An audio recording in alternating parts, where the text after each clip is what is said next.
Alhamdulillah wassalatu wassalamu ala rasulillah Sayyidina Muhammad bin Abdullah wa ala alihi wa sahbihi wa man wala amma ba'du. Alhamdulillah, kita melanjutkan kajian kitab Muqaddimah Hadramiyah yang disusun oleh Syekh Abdullah bin Abdurrahman Bafadhal rahimahumullahu ta'ala, dan kita masih di pembahasan tentang masalah puasa. Yang sebelumnya kita bahas tentang puasa ini tentang yang diperbolehkan untuk membatalkan puasa. Jadi siapa saja yang diperbolehkan untuk membatalkan puasa. Kemudian kita sekarang memasuki tentang kesunahan-kesunahan yang ada di puasa ketika kita berpuasa. Dan kesunahan ini banyak, dan juga perlu diperhatikan kesunahan ini bisa menjadikan kesempurnaan dari ibadah yang kita lakukan. Jadi kalau kita melakukan ibadah wajib dan disertai dengan kesunahan, maka menjadikan ibadah kita lebih sempurna ya. Jadi kita jangan terus meremehkan sunnah. Bahkan orang kalau misalkan dia itu meremehkan sunnah, ditakutkan dia bisa murtad. Karena salah satu penyebab kemurtadan itu antara lain ketika dia meremehkan kesunahan, baik dengan lisan atau dengan keyakinan ataupun dengan perbuatan. Itu bisa menjadikan kemurtadan. Waliyadzubillah. Nah, kemudian apa saja kesunahan-kesunahan yang ada pada puasa? Dikatakan yustahabbu ta'jil fitri inda tayagunil ghurub. Sunnah untuk takjil itu menyegerakan. Ya, takjil itu menyegerakan. Bukan takjil itu adalah buka puasa. Ya. Jadi takjil itu menyegerakan. Makna takjil itu menyegerakan. Tapi kita kan sudah ini ya. Sudah terbiasa gitu mengatakan kalau namanya takjil itu berarti buko. Golek takjil yuk. Golek takjil. Aslinya takjil itu maknanya menyegerakan. Iftar, nah itu baru membatalkan puasa atau berbuka puasa, itu iftar. Jadi sunnah menyegerakan buka puasa inda tayagunil ghurub, ketika dia telah yakin sudah maghrib. Jadi ketika yakin sudah masuk waktu maghrib, maka disunahkan untuk membuka puasa dengan segera. Nah, bahkan kalau misalkan dia sengaja mengakhirkan buka puasa sampai isya misalkan, itu bisa jatuhnya bisa haram loh nanti. Kalau dengan sengaja, bukan tidak ada apapun untuk buka puasa, bukan sengaja. Kemudian sunnah juga wa an yakuna bi thalathi rutbat, dengan 3 rutub. Rutub itu kurma yang sebelum jadi kurma. Jadi tahapan kurma itu macam-macam. Ada yang setawana ya, ada namanya balah, ada bishir, ada rutub, ada tamar. Perubahannya itu. Nah, rutub ini biasanya masih basah. Yang masih basah, yang masih belum jadi kering. Kalau sudah kering dia jadi tamar, jadi kurma. Nah, sebelum jadi kurma itu. Nah, sebelum jadi rutub itu kayak keras gitu, warnanya biasanya merah atau kuning, dan rasanya itu kayak apa ya, sepet-sepet manis ya, sepet-sepet manis. Tapi kalau rutub ini benar-benar manis banget. Nah, sunnahnya pakai rutub itu kalau memungkinkan, 3 rutub. Fatamrot, kalau tidak ada rutub maka 3 kurma. Fa'in ajaza fabitamrotin, kalau tidak ada ya, karena di Indonesia kan susah kalau rutop, kalau tamar banyak itu cuma di Ramadan biasanya kan memurahkan. Maka kalau tidak ada sama sekali, fabitamrotin, dengan 1 kurma saja. Fa'in ajaza, udah ada ternyata, tidak ada kurma, tidak ada rutop, fabil ma'i, dengan air putih ya, dengan air putih. Itu sunnah membuka puasanya dengan itu ya. Tapi kita kan enggak, biasanya buka puasa itu murah langsung dengan kolak, es campur, es teh, es igu. Kemudian wa ayyakula indahu, dan ketika dia berbuka puasa, sunnah dia mengucapkan doa Allahumma laka sumtu wa ala rizkika aftartu.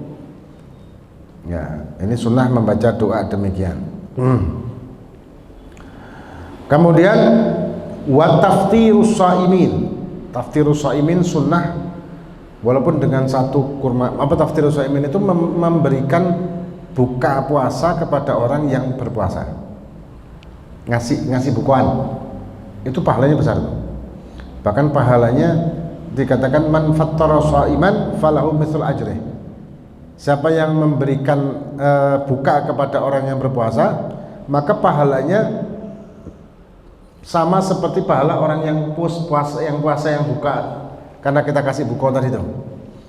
Tanpa wala yanqusu min ajri shaim saya. Tanpa mengurangi pahala orang yang puasa yang kita kasih bukuan. Orang yang kita kasih bukuan ini tidak berkurang pahalanya. Pahalanya tidak berkurang. Nah, kemudian wa ayyakula mahum, dan sunnah untuk makan bareng-bareng. Ya, jadi mengundang orang gitu ya, mengundang orang untuk buka puasa, ini hukumnya sunnah dan pahalanya pahala besar. Bayangin kalau satu orang kita dapat pahala puasanya kayak orang itu, kayak bukan pahalanya orang itu ya. Nah kalau 100 orang kita undang untuk buka, walaupun bitamra, walaupun dengan seteguk air, ya walaupun dengan seteguk air saja, itu sudah menjadikan pahala yang sangat besar. Ya. Kemudian dikatakan dan sunnah untuk makan bareng-bareng dengan orang yang kita kasih buka puasa tadi itu. Kemudian was-sahur. Sahur ini makan sebelum memulai puasanya. Ya, sahur. Dan sahur wa ta'khiruhu wa ma lam yaqa' fi syak. Dan sahur sunnah diakhirkan. Kalau buka sunnah didahulukan atau segera buka. Kalau sahur di mepet-mepet imsak. Nah kalau misalkan sudah imsak, apakah masih boleh kita makan dan minum? Imsak ini sebetulnya tanda, bukan tanda mulai puasa, tapi warning untuk kita tidak melakukan makan atau minum atau sudah berhenti dari sahur. Biasanya kan 10 menit, kurang lebih 10 menit. Nah ini ada dalilnya, dalilnya ada sebetulnya, yaitu ketika Nabi berangkat ke masjid waktu puasa, beliau berhenti dari sahur sejarak sekitar 50 ayat dari Baqarah. Nah ulama menghitung 50 ayat itu sekitar 10 sampai 15 menit. Maka itulah dalil tentang imsak. Ya, kalau zaman Nabi kan tidak ada peringatan imsak kurang sekian. Ya memang zaman dulu ada radio sih ya. Tapi apakah boleh kita melakukan itu? Ya malah bagus kan, malah bagus. Untuk supaya kita bisa persiapan. Soalnya begini, puasa itu kan dimulai dari fajar. Ya, minal fajri ilal gharbi. Dari fajar sampai maghrib itu puasa. Fajar sampai maghrib, ya kan? Nah, kemudian fajar ini dihitungnya bukan dari azannya. Bukan dari azannya. Azan itu waktu, menandakan waktu telah masuk. Berarti sudah masuk duluan. Paham ya? Berarti fajar itu sudah masuk duluan baru adzan. Semua adzan begitu, kayak maghrib tadi. Maghrib itu tidak berkumandang adzan, si muadzin ini enggak adzan kecuali telah masuk waktu. Dan kalau misalkan pakai waktu yang falak itu, yang kudus, ya menara kudus itu kan ulama-ulama kudus itu masya Allah dia terkenal dengan ahli falaknya dan juga waroknya masya Allah. Nah karena warok hati-hatinya beliau-beliau tersebut, ulama-ulama itu memundurkan waktu sekitar 3 menit dari waktu sebenarnya.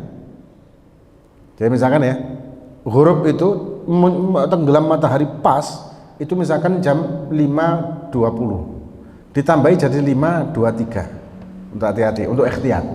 Nah maka itu waktu kita puasa kita harus spare waktu untuk tidak makan minum dan sebagainya sebelum imsak. Karena takutnya kalau setelah imsak kita tidak kena waktu yang tadi tuh, akhirnya batal puasa kita. Kalau sudah batal puasa kita, wajib imsak dan wajib qadha. Ribet kan? Nah, wajib imsak dan wajib qadha nantinya, repot, ribet. Nah, kemudian jadi takhir sahur sampai imsak, ya sekitar imsak itu berhenti wis. Ada orang yang apa namanya? Dia mengatakan kalau adzan masih boleh makan minum. Dengan asumsi dia selesai adzan berarti waktunya masuk puasa. Ini kan salah kaprah ini. Ada loh orang punya pemahaman begitu ternyata. Si adzan gak apa-apa, gurung teh adzan nih. Lah gitu milih adzan sing suwe. Muadzinnya dibayar kon adzan sak jam. Sekalian. Jadi dawa waktunya. Bukan begitu. Jadi waktu adzan itu berarti telah masuk waktu, sedangkan puasa dimulainya bukan dari adzannya tapi dari telah masuk waktunya. Otomatis sekitar 3 menitan kurang lebih. Nah. Kemudian waqtisal in kana alaihi ghuslun qabla subhi. Dan kalau misalkan ada orang yang junub, maka dia sunnah untuk mandi sebelum subuh. Kalau bisa misalkan junubnya sebelum subuh, malam junub, tapi mandi wajibnya setelah sholat subuh, dalam artian setelah memulai puasa, gimana puasanya? Jawabannya tetap sah, tapi makruh dia nanti. Sah, tetap sah. Karena junubnya kan bukan di waktu dia puasa, tapi sebelumnya, sebelum dimulainya puasa, maka tidak masalah, masih diperbolehkan. Kemudian dan kalau puasa itu disunahkan juga mandi sunnah tiap malam ba'dal maghrib, habis buka begitu, mungkin istirahat atau apa, mungkin menjelang isya, itu sunnah itu mandi setiap Ramadan, setiap hari. Bisa digabung. Mandi itu kan bisa digabung. Mandi wajib bisa digabung dengan mandi sunnah kalau momennya bertepatan. Sama, kita amal ibadah kita ini subhanallah banyak yang bisa digabung. Ada puasa ya, sholat, kemudian apa lagi? Puasa, sholat yang bisa digabung. Apa lagi yang bisa digabung? Nah, jadi dengan satu kali amal mandi, puasa, sholat, mandi, itu bisa digabung semua. Jadi dengan satu kali perbuatan dia niat beberapa niat. Nah. Kemudian wa ta'akat lahu tarku al-kadzib, dan ketika di Ramadan benar-benar diperhatikan untuk dia menghindari hal-hal yang kita akan sebutkan. Sebenarnya bukan cuma di Ramadan sih ya, bukan cuma di Ramadan aja, di luar Ramadan pun sama. Di luar Ramadan juga sama, jangan kita melakukan hal-hal yang bisa menjadikan kita kehilangan pahala Ramadan. Di luar Ramadan pun kita harus hindari juga ini. Apa? Yang pertama al-kadzib, berbohong. Al-kadzib ini atau kebohong ini jelas hukumnya haram, dan Nabi telah bersabda bahwa al-mu'min itu la takdzib. Mukmin itu tidak berbohong. Nah, kemudian apakah ada bohong yang boleh? Ada.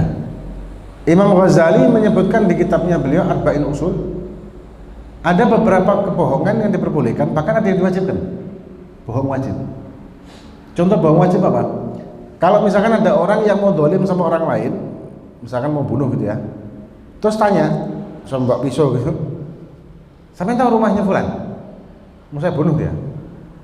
Ini malah wajib untuk kita berbohong. Kalau kita tahu, kita wajib mengatakan tidak tahu.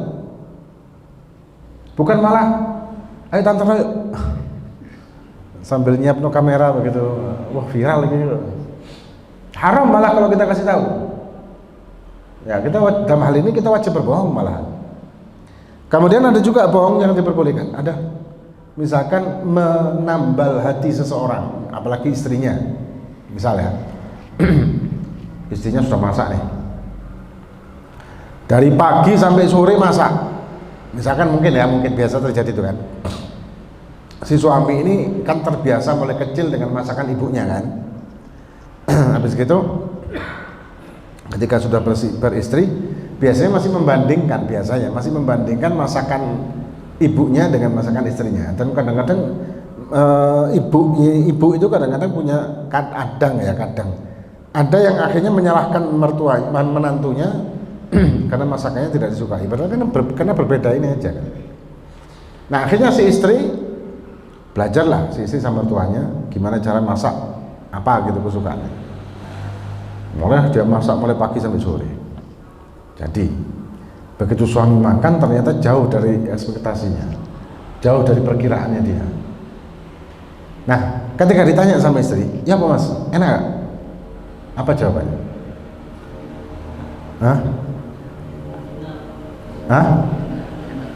Jujur. Wah rasane koyo ngene kan koyo gak koyo masakane ibu. Jadi masalah kan? Jadi masalah. Terus mulai isuk masak di dapur gak metu-metu sampai sore demi masakkan suami supaya cocok, ternyata begitu. Jawabannya suami, kudu diuntal aja suami ini. Terus dalam hal ini kita jangan katakan yang sebenarnya bukan maksud untuk membohongi, tidak, menjaga hati. Masya Allah, gak pernah aku mangan saya naik, gak pernah menjadi soalnya ini gak enak. Gak pernah aku mangan masakan kayak gini. Wah, masya Allah. Padahal pasin. Dalam hal itu kita jangan jujur, masih jadi masalah. Nah, jadi ada beberapa perkara. Kemudian wal ghibah, dan bohong ini menular penyakit. Orang kadang-kadang ada orang yang ada penyakit suka bohong. Dan setiap ceritanya mesti gorong. Dan dia mendapatkan kenikmatan ini penyakit, ini kejiwaannya. Jadi setiap ngomong itu mesti apa bahasa lagi halu. Wis gak karuan wis omongane iku waduh nang di blakrak gak karuan. Padahal ya borok kabeh. Ada yang seperti itu penyakit. Ya. Kemudian wal ghibah, ghibah itu rasan-rasan atau mengomongkan orang lain dengan pembicaraan yang orang lain itu tidak akan suka dia dibicarakan. Ini termasuk juga dosa besar. Ghibah itu dosa besar. Bahkan kata Kanjeng Nabi apa kepada Siti Aisyah, kalau ghibah itu dibuang ke lautan akan rusak lautan itu, saking jeleknya hibah. Dan kalau indah orang-orang sufi, orang-orang tasawuf, hibah itu juga zahiran wa batinan. Batin ini tidak boleh hibah juga. Batin ini tidak boleh hibah juga. Susah jaga hibah dari batin. Ketika kita misalkan melihat ada orang yang tingkahnya rada aneh atau pakaiannya kalau bahasa nom saiki gak matching. Ya gak matching. Ya, paham matching kan? Jadi nom-nom pakaiannya gak matching itu. Gak apa sih matching itu? Gak bukan, gak cocok. Gak serasi. Bajunya abang muruk, sarung hijau muruk. Waduh kayak bendera. Gak matching ini, kayak gitu. Nah kemudian di hati kita ngerasani, wah itu gak role model, pancene anu. Ini ngerasani itu hibah. Padahal dengan diri sendiri itu. Bukan kita ngomongin orang, enggak, tapi dengan sendiri-sendiri. Dengan diri sendiri. Itu termasuk hibah. Dan subhanallah, hibah ini nikmat secara hawa nafsu. Hawa nafsu itu membuat kita menikmati hibah. Dan kita asyik dengan hibah. Bahkan sampai hibah itu di TV-kan, maksudnya dimediakan. Ya kan? Dimediakan.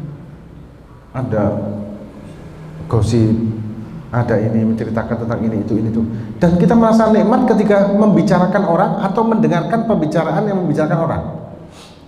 Ini hawa nafsu, karena dosanya gede. Semakin dosanya gede, hawa nafsu semakin memanipulasi kita, akal kita untuk menikmati. Padahal sebetulnya tidak ada kenikmatan apapun.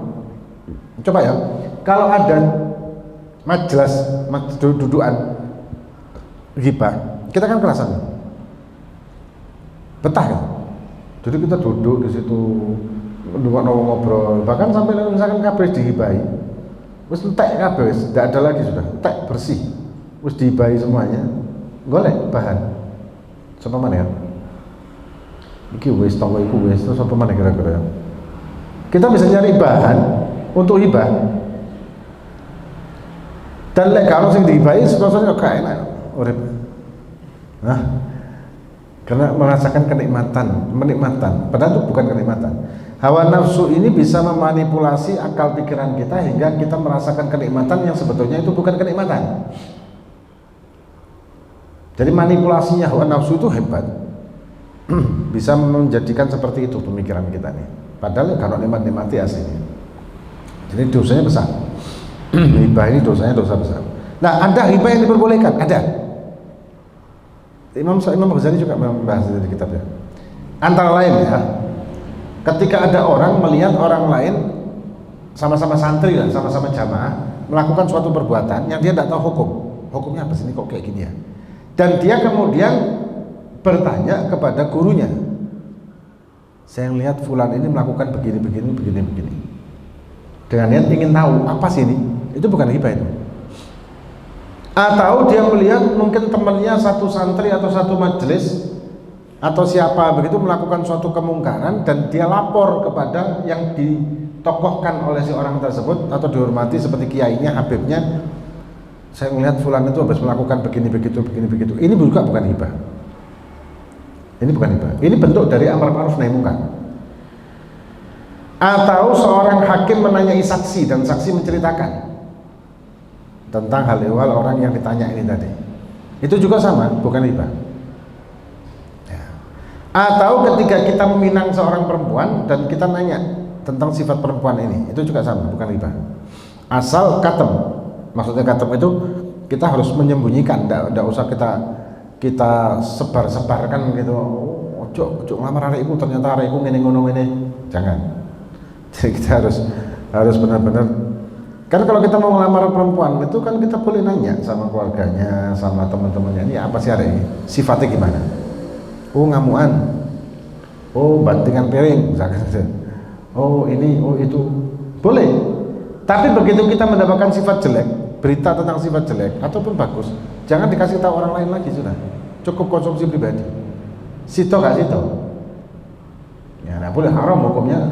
Ya, kalau misalnya kita bicarakan ke orang lain, wah aku ingin mati ngelamar arek wong, tak takut ternyata arek gini. Nah ini termasuk hibah. Haram, dosa. Nah, kemudian wa yusanu tarkus syahwatil mubahah. Dan sunnah meninggalkan syahwat-syahwat yang mubah. Syahwat ini apa sih syahwat ini? Syahwat ini adalah hasrat hati. Nah, syahwat itu ada haram, ada makruh, ada mubah, macam-macam. Bahkan ada sunnah. Ketika kita syahwat dengan istri kita itu sunnah. Dapat pahala malah. Ada hadisnya juga kan? Dapat pahala. Jadi ketika kita ingin dengan istri, ini syahwatnya syahwat mubah, syahwatnya syahwat sunnah malah. Nah, kemudian tapi ketika di Ramadan atau ketika puasa, tidak boleh syahwat ini. Kita hindari, walaupun sama istri sendiri kan, ya.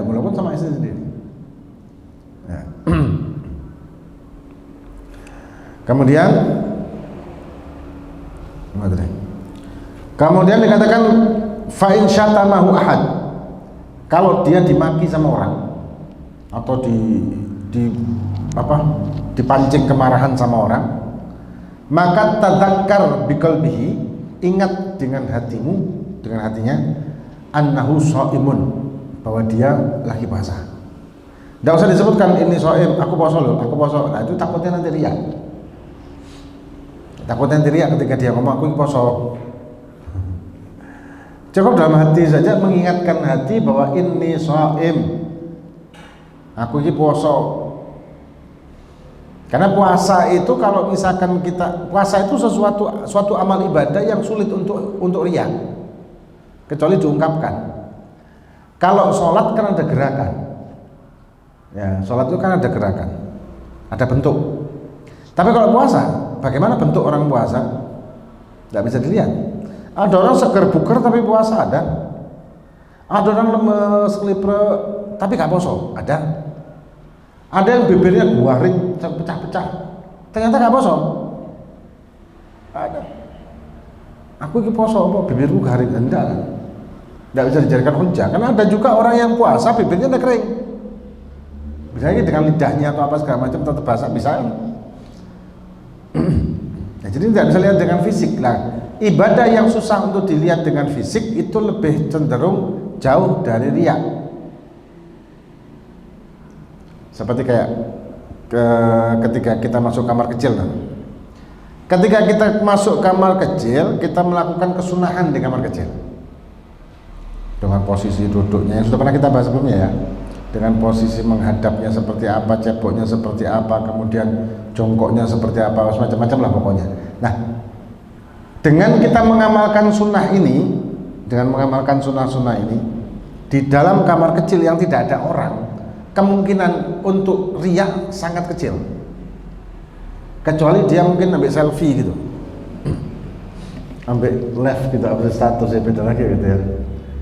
Nah, karena kemungkinannya sangat kecil, maka dikatakan oleh Habib Muhammad bin Abdullah Haddad itu bisa lebih mempercepat futuh, kata beliau.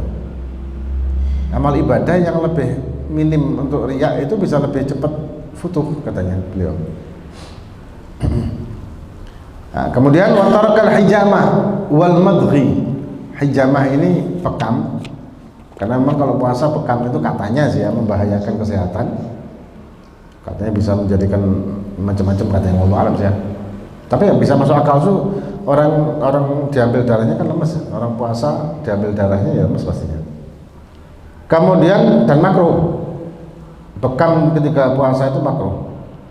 Wal madghi, madghi ini mengunyah sesuatu, misalkan mengunyah luban yang tidak ada rasa ya, luban itu menyanarap. Jadi menyanarap itu ada yang dibakar, ada yang dimakan, tapi itu tidak ada rasanya.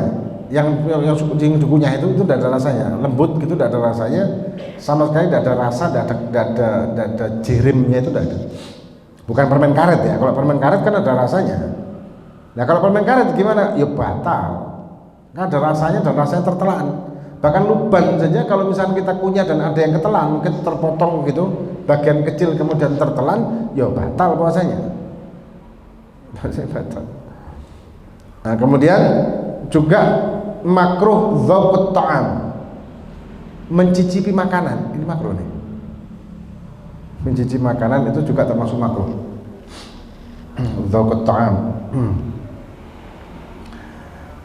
Batal enggak? Nah, kalau biasanya ibu ya masak gitu terus ditaruh di bukan dimasukkan sih sebenarnya, dicicipi pakai ujung lidahnya mungkin ya. Itu tidak batal tapi makruh. Tapi kalau ada yakin tertelan bagian yang dicicipi tersebut, maka membatalkan puasanya. Pokoknya nyicipi itu sak gelas atau sak ini, bukan nyicipi sih namanya itu. Wal qublati, mencium istrinya, itu juga termasuk makruh kalau di ya. Atau menyentuh juga sama. Apa bisa membatalkan? Maaf, bukan makruh, bisa membatalkan kalau dia dengan mencium itu timbul syahwat, kemudian inzalnya ini yang membuat batal puasanya. Tapi kalau misalkan mencium saja itu lebih baik dihindari. Kemudian wa tahrum in khasya minal inzal, ini, dan haram kalau ditakutkan inzal itu keluar mani dengan syahwat ketika dia mencium yang halal bagi dia, itu suami istrinya. Wa yukrah siwak ba'da zawal, dan makruh memakai siwak setelah zuhur. Tapi ini madzhab Syafi'i mu'tamad. Tapi Imam Nawawi, ikhtar Imam Nawawi dikatakan lam yukrah. Kalau Imam Nawawi sebaliknya, tidak makruh. Termasuk pakai minyak wangi itu kata Imam Nawawi tidak apa-apa. Jadi ada sedikit perbedaan. Kemudian wa yustahab fi Ramadan tawsi' 'ala al-iyal wal ihsanu ila al-arham wal jiran. Dan sunnah pada waktu Ramadan untuk dia ini tawsi' 'ala al-iyal, untuk memberikan belanja lebih. Nah, belanja ini kepada istri itu kan ada, sudah sering kita bahas, ada minimal nafkah belanja, sudah pernah kita bahas kan, dengan 3 kriteria penghasilan suami. ada yang mu'tadil, ada musir, ada mu'asir. Nah, selebihnya dari minimal tersebut maka menjadi sunnah dan pahala bagi kita. Nah, di momen-momen seperti Ramadan, seperti Muharram 10, itu kita lebihkan dari wajib, kemudian yang terbiasa kita lebihkan jadi sunahkan, kita lebihkan lagi, maka pahalanya lebih lagi, pahala kita akan lebih berlipat lagi. Ya, wal ihsanu ilal arhami wal jiran, dan berbuat baik kepada saudara dan juga kepada tetangga. Dan tangga ini tidak boleh kita ganggu dengan apapun, bahkan dengan suara makan kita. Dengan suara makan kita pun jangan sampai terdengar. Celontengannya sendok ke piring gitu. Atau dengan bau makanannya. Jadi masak apa yang asapnya memakai itu, terus arahnya ke arah tetangga, itu tidak boleh mengganggu. Nah, kemudian wa iktsarus shadaqah, dan memperbanyak sedekah. Nah, ini juga menjawab orang yang dia bukan waktunya untuk zakat mal, tapi dia keluarkan di Ramadan. Nah, lebih baik sedekah kalau memang belum waktunya. Kalau memang waktunya di Ramadan ya tidak masalah sih ya. Waktunya dia mengeluarkan zakat pas Ramadan memang jatuh temponya ya tidak masalah, bagus-bagus saja. Dan pahalanya bagaimana kalau misalkan dia mengeluarkan zakat yang memang jatuh tempo di Ramadan, ya otomatis pahalanya kan lebih akeh. Otomatis kan pahalanya lebih banyak. Nah, tapi kalau misalkan dia ini bukan waktunya nih sekarang nih. Kalau sebelum jatuh tempo itu di Sya'ban misalkan, dan dia tunda sampai Ramadan, jatuhnya haram. Tapi kalau setelahnya, setelah Ramadan, misalkan di Syawal jatuh tempo, tapi dia takjil, dia dahulukan waktu Ramadan, itu diperbolehkan dengan beberapa persyaratan. Sudah pernah kita bahas ini. Nah, kemudian gimana kalau kita ini kepingin pahala mal kita sedekah di Ramadan, pahalanya berlipat-lipat. Pahala sedekah di Ramadan sama kayak pahala wajib di luar Ramadan, pahala wajib zakat di luar Ramadan. Karena apapun yang kita lakukan di Ramadan kan dilipat gandakan oleh Allah. Yang sunnah jadi pahala wajib, yang wajib dilipat gandakan sampai 70 kali lipat. Nah, tapi sedekah ini bukan berarti kita sedekah cukup di Ramadan, yang lain enggak, bukan begitu. Cuman di Ramadan lebih ditingkatkan. Tapi di lain-lain waktu ketika kita memang punya kelebihan, tidak masalah. Ada pertanyaan, kalau seorang istri dia sedekah dengan uang pribadinya, apakah harus izin suami? Itu khilaf. Tapi sebagian besar ulama mengatakan iya, walaupun si suami tidak punya hak atas harta istri. Suami itu tidak punya hak atas harta istrinya sama sekali, spesial pun. Uang istri ya uang istri. Uang suami? Hah? Uang suami?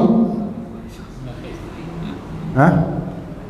Uang suami milik istri ya bukan dong. Uang suami milik istri, uang istri milik istri, uang suami milik istri, bangkrut suaminya. Bukan begitu. Uang istri milik istri betul. Uang suami ada bagian haknya istri, ada, bukan semua. Nah, setelah ditunaikan kewajiban memenuhi haknya istri, sandang pangan papan sesuai dengan kriteria yang sudah pernah kita bahas dulu ya, panjang lebar waktu itu. Maka selebihnya ini terserah suami. Kalau suaminya sedekah terserah, tanpa izin istri. Tapi kalau istri, walaupun bukan haknya suami itu harta, tapi ketika dia sedekah izin sama suami, karena sebagai pemimpinnya, sebagai kepala rumah tangganya. Nah, suami sebetulnya tidak berhak untuk melarang, izinnya tok, ngasih tahu izin, bukan iya ndaknya. Nah, kemudian ya kalau suami ngasih ke ibunya bagaimana? Ibu kandungnya suami, tidak masalah. Setelah keluar haknya istri. Pokoknya diutamakan itu haknya istri dulu. Kemudian wattilawah, dan membaca Quran, wal mudarasatil Quran, dan belajar Al-Quran, tafsir, ngaji. Biasanya kalau di Tarim sana itu sore gitu roha, di masjid-masjid, di tempat-tempat di dalam sofa juga itu roha sampai menjelang buka. Tapi kita di sini nggak, sore itu berburu takjil, war takjil, ya, war takjil. Wal i'tikaf la siyamal ashr awakhir, dan i'tikaf terutama di 10 hari terakhir untuk berburu bukan takjil, Lailatul Qadar. Wa fiha Lailatul Qadri. Walaupun Lailatul Qadar ini apakah pasti di 10 terakhir? Enggak, tapi umumnya. Nah, Lailatul Qadar itu minal awal ila akhir. Mulai dari awal Ramadan sampai akhir Ramadan sebetulnya letaknya di situ. Wa yaqulu fiha ay fil lail ini di malam hari, di malam waktu ketika dia i'tikaf di masjid. Allahumma innaka afuwun tuhibbul afwa wa'fu anni. Ya, kalau biasa kita baca sebelum buka itu kan memperbanyak doa ini. Kemudian wa yaktumuha, dan menyembunyikannya kalau dia mendapati Lailatul Qadar, bukan koar-koar. Apa? Takut fitnah. Takut fitnah. Karena Lailatul Qadar ini kan tidak sama setiap orang dapatnya. Maksudnya tidak sama. Dalam satu rumah ini bisa satu orang yang dapat, yang lain enggak. Padahal pada melek. Nah, yang satunya Masya Allah bekerja dengan amaliyah, yang satunya mungkin bekerja dengan dunia dengan waktu bersamaan. Bisa terjadi kan? Bisa terjadi itu. Kemudian wa yuhyiha, dan menghidupkan, wa yuhyiha wa kalailatiha, dan menghidupkan malamnya, Lailatul Qadar kalau dia dapat menghidupkan malamnya dan juga harinya.